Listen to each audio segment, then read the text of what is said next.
প্রথমে গভীর শ্রদ্ধায় স্মরণ করছি শহীদ রাষ্ট্রপতি জিয়াউর রহমান ও আপসহীন দেশনেত্রী বেগম খালেদা জিয়াকে।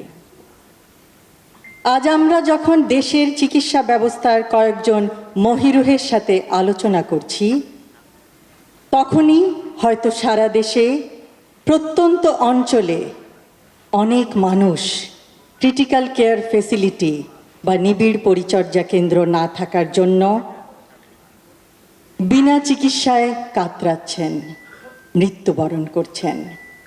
ঢাকা শহরে বাংলাদেশের মোট জনসংখ্যার ন্যূনতম অংশ বাস করে, কিন্তু রাজধানী ঢাকায় ক্রিটিক্যাল কেয়ার ফেসিলিটি দেশের ৮০ থেকে ৯০%। বিভিন্ন গ্রামে ক্রিটিক্যাল কেয়ার চিকিৎসা ব্যবস্থা একেবারেই অপ্রতুল। Bangladesh society of critical care medicine এই ক্ষেত্রে বিরাট অবদান রাখতে পারে। বিগত বছরের অবহেলায় বাংলাদেশে ক্রিটিক্যাল কেয়ার ফেসিলিটির এক ভয়াবহ চিত্র। প্রতি ১ লক্ষ দেশবাসীর জন্য ক্রিটিক্যাল কেয়ার বেডের সংখ্যা ১.৭। সাধারণ হাসপাতাল বেডের সংখ্যা ১ লক্ষ দেশবাসীর জন্য মাত্র ৯টি।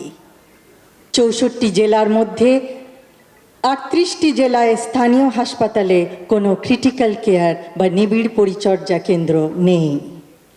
দেশের ৮০ থেকে ৯০% ইন্টেন্সিভ কেয়ার ইউনিট রাজধানী ঢাকায় অবস্থিত, কিন্তু ক্রিটিক্যাল কেয়ার ইউনিটগুলি মূলত বড় শহরের হাসপাতালগুলিতে।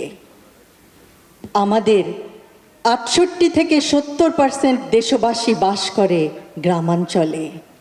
তাহলে তারা কিভাবে ক্রিটিক্যাল কেয়ারের মতো সেবা পাবে? কেউ অসুস্থ হলে তার জন্য কিভাবে সর্বোচ্চ চিকিৎসা সেবা প্রদান করা যাবে?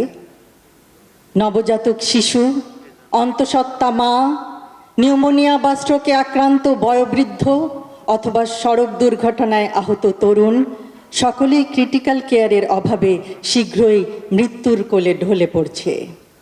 কিন্তু নিঃসন্দেহে পরিস্থিতির পরিবর্তন সম্ভব। আমরা সংকল্প গ্রহণ করলে আর কোনো দেশবাসী তার গুরুতর শারীরিক অবস্থার সময় বিনা চিকিৎসায় মৃত্যুবরণ করবে না। সকলে একসাথে কাজ করার মাধ্যমে, সুষ্ঠু পরিকল্পনা বাস্তবায়নের মাধ্যমে ক্রিটিক্যাল কেয়ার ইউনিটের সংখ্যা বাড়ানো সম্ভব। ক্রিটিক্যাল কেয়ার ইউনিট কম থাকায় কিছু ক্ষেত্রে চিকিৎসকবৃন্দ নিরুপায় হয়ে পড়েন। উপরন্তু দেশে স্পেশালিস্ট ইন্টেন্সিভিস্টদের সংখ্যা কম। অ্যানেস্থেটিস্ট, কার্ডিওলজিস্ট, নিউরোলজিস্ট অনেক ক্ষেত্রে ক্রিটিক্যাল কেয়ারের দায়িত্বে থাকেন।